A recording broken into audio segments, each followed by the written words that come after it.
Hello friends, तो इस कहानी की शुरुआत में हमें कुछ टेररिस्ट के ग्रुप को दिखाया जाता है जिन्होंने बहुत से बच्चों को अगवा किया हुआ था। ग्रुप को लीड करने वाले दो लोग थे जिसका नेम डॉक्टर बी था और उसका एक साथी था। तभी उनके ग्रुप में से एक 7 साल की बच्ची वहाँ से भाग जाती है और वो जंगलों की तरफ भागती है और ये लोग उससे बहुत तलाश करने की कोशिश करते हैं, लेकिन वो बच्ची इन्हें कहीं नहीं मिलती। वो बच्ची जो कि ऑलरेडी इनकी वजह से काफी जख्मी थी, इस वजह से वो लोग समझते हैं कि वो बच्ची मर गई होगी, क्योंकि इतनी छोटी बच्ची इतनी सारी चोटों के साथ कैसे जिंदा रह सकती थी। इसलिए वो समझते हैं कि वो खुद ही मर जाएगी। अगले दिन एक फार्मर अपने खेत में आता है तो उसे वही बच्ची दिखाई देती है जो कि लास्ट नाइट उन गैंगस्टर के ग्रुप से बचकर भागी थी। वो इतनी छोटी बच्ची को इस हालत में देखकर अपने घर ले आता है और डॉक्टर से उसका इलाज करवाता है। डॉक्टर उस फार्मर को बताता है कि ये बच्ची अब पहले से ठीक है और वो जल्द ही दोबारा से ठीक हो जाएगी। तभी हमें वहाँ से 10 साल बाद का सीन दिखाया जाता है और हम एक लड़की को देखते हैं जिसका नेम जायुन था। वो काफी तेज थी। वो एक शॉपकीपर की शॉप से उसकी इजाजत के बगैर कुछ बोरियां उठा के ले आती है। वो बहुत होशियार थी। ये लड़की कोई और नहीं बल्कि वही लड़की थी जो कि हमें मूवी की स्टार्टिंग में दिखाई गई थी, क्योंकि उस रात के बाद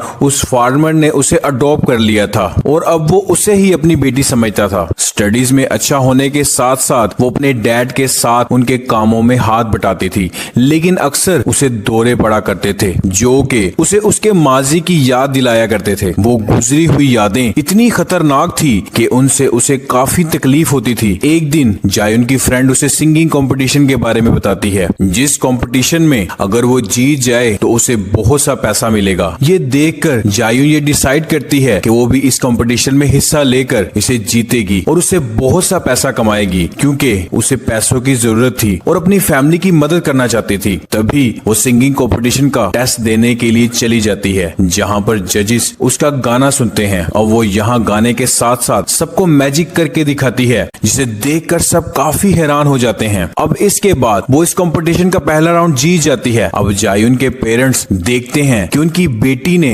वहाँ पर जादू भी किया है, तो वो थोड़ा परेशान हो जाते हैं और वो जायुन को ऐसा दोबारा ना करने के लिए कहते हैं, क्योंकि ऐसा करने से उसकी रियलिटी सबके सामने आ जाएगी, जिसकी वजह से वो अपनी बच्ची को हमेशा के लिए खो सकते हैं। और वो दोनों अपनी बेटी से बहुत प्यार करते हैं और वो उसे खोना नहीं चाहते। अगले दिन वो दोनों फिर से सिंगिंग स्टूडियो की तरफ जा रहे थे, क्योंकि पिछले राउंड में जीतने के बाद उसे अगले राउंड के लिए बुलाया गया था। कि तभी उसकी सीट के सामने एक लड़का बैठा हुआ था। उसका नेम नोबल मैन था। वो जायुन से बात करने की कोशिश करता है और वो जायुन से कहता है कि मैं तुम्हें जानता हूँ, और वो जायुन को जोरदार थप्पड़ मारने लगता है कि वो अचानक रुक जाता है और वो उसे उसका गुजरा हुआ पास याद दिलाने की कोशिश करता है। और वो जायुन को बताता है कि 10 साल पहले जो कुछ भी तुम्हारे साथ हुआ उसमें मैं भी शामिल था। अभी भी जायुन उसको हैरानी से देख रही थी, क्योंकि उसे कुछ भी याद नहीं था। फिर वो नोबल मैन वहाँ से उठकर ट्रेन के दूसरे डब्बे में जाने लग जाता है, जहाँ उसकी टक्कर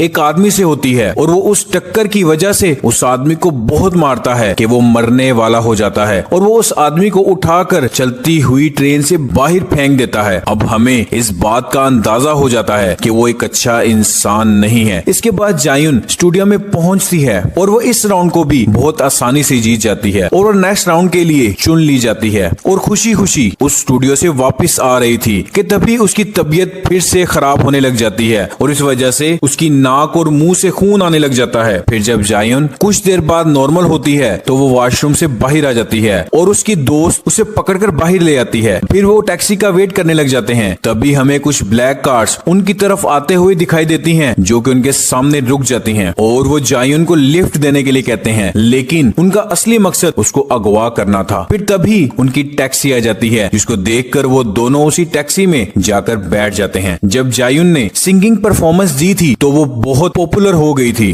और उसकी वीडियो उस गैंगस्टर डॉक्टर और उसके साथी ने भी देख ली थी और उसको देखते ही वो समझ जाते हैं कि ये वही लड़की है जो कि 10 साल पहले उनकी कैद से भाग गई थी और अब वो उसे दोबारा पकड़ना चाहते थे। जिसके बाद हमें एक बस स्टैंड दिखाया जाता है, जहां पर जायुन बस का इंतजार कर रही थी, जहां एक कार उनके पास आकर रुकती है, जिसके अंदर कोई और नहीं बल्कि नोबल मैन ही था, जो कि उसके पास आके रुक जाता है और नोबल मैन उसे लिफ्ट देने के लिए पूछता है, लेकिन जायुन उसके साथ जाने जाने से मना कर देती है, जिस पर नोबलमैन कहता है कि तुम्हें अपनी फैमिली के बारे में सोचना चाहिए, अगर तुम ना मानी तो उनकी जान भी जा सकती है। ये सुनकर वो काफी घबरा जाती है और फौरन अपने घर के लिए भागती है। फिर जब घर पहुंचकर अपने पेरेंट्स को सही सलामत देखती है तो उसकी जान में जान आ जाती है। उसी रात जब जायुन की फैमिली सो रही थी, तभी जायुन अपना सर पकड़कर रोने लग जाती है और उसकी फ्रेंड जो कि उसके साथ उसी के घर सोई हुई थी, वो वॉशरूम में जाती है कि तभी जायुन को किसी की आवाज आती है और इस आवाज को सुनकर वो जैसे ही अपने रूम से बाहर आती है तो एक आदमी उसके सर पर गन रख देता है और एक साथी ने उसकी दोस्त की गर्दन पर भी चाकू रखा हुआ था। तभी उनका लीडर आ जाता है और वो सब जायुन को किडनैप करने के लिए आए थे। अभी वो जायुन को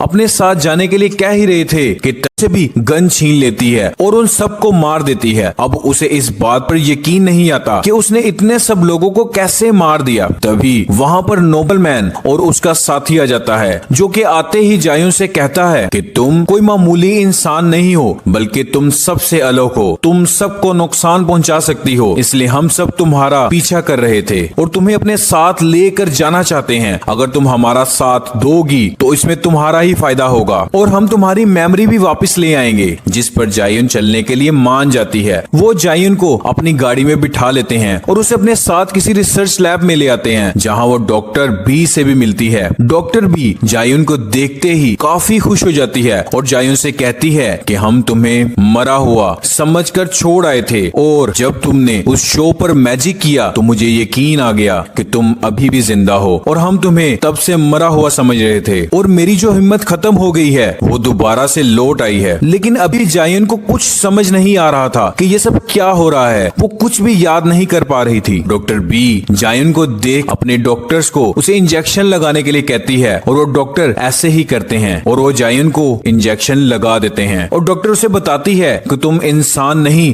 बल्कि एक विच हो, तुम्हें आहिस्ता आहिस्ता सब याद आ जाएगा, तुम्हें अपना गुजरा हुआ वक्त और अपनी पावर्स के बारे में सब कुछ याद आ जाएगा, लेकिन हम तुम्हें ये इंजेक्शन हर रोज नहीं देंगे, इसलिए तुम्हारे कान और मुंह से खून निकलता रहेगा, इसलिए तुम बिल्कुल भी मत घबराना। अब डॉक्टर भी चाहती थी कि उसे इंजेक्शन लगाकर अपने लिए यूज करे, लेकिन अचानक सब कुछ डॉक्टर बी के प्लान के अगेंस्ट होना स्टार्ट हो जाता है। जायुन अचानक ही एक इवल स्माइल देने लग जाती है और जायुन डॉक्टर को बताती है कि तुम्हें क्या लगा कि तुम मुझे यहाँ पर लाई हो, तुम बिल्कुल गलत हो, मैं यहाँ खुद आना चाहती थी, तुमने ये इंजेक्शन मुझे लगाकर बहुत बड़ी गलती की है। इसके बाद वो अचानक ही अपनी चेयर से उठती है और वहाँ खड़े सब डॉक्टर्स को मारना शुरू हो जाती है। असल में जायुन सच में एक विच ही थी, इसलिए उसके पास इतनी सारी सुपर नेचुरल पावर्स थी और उस रात वो डॉक्टर बी के साथियों को वहाँ से मार कर भागी थी। और यहाँ हमें पता चलता है कि वो पूरी फिल्म में सिर्फ ड्रामा कर रही थी। उसे अपने गुजरे हुए वक्त के बारे में सब कुछ याद था और उसने कंपटीशन में हिस्सा भी डॉक्टर बी से मिलने के लिए लिया था और उस कंपटीशन में हिस्सा लेने, नोबलमैन से मिलने और फिर खुद को अगवा करवाना, ये सभी उसका प्लान था। तभी वो डॉक्टर बी के मुंह पर गोली मारती है और डॉक्टर बी को बताती है कि तुमने ये कैसे सोच लिया कि मैं तुम्हें भूल गई हूँ और उस दिन को कैसे भूल सकती हूँ जब तुम मुझ पर एक्सपेरिमेंट कर रही थी और मुझे दर्द दे रही थी। कि वहाँ पर नोबलमैन आ जाता है।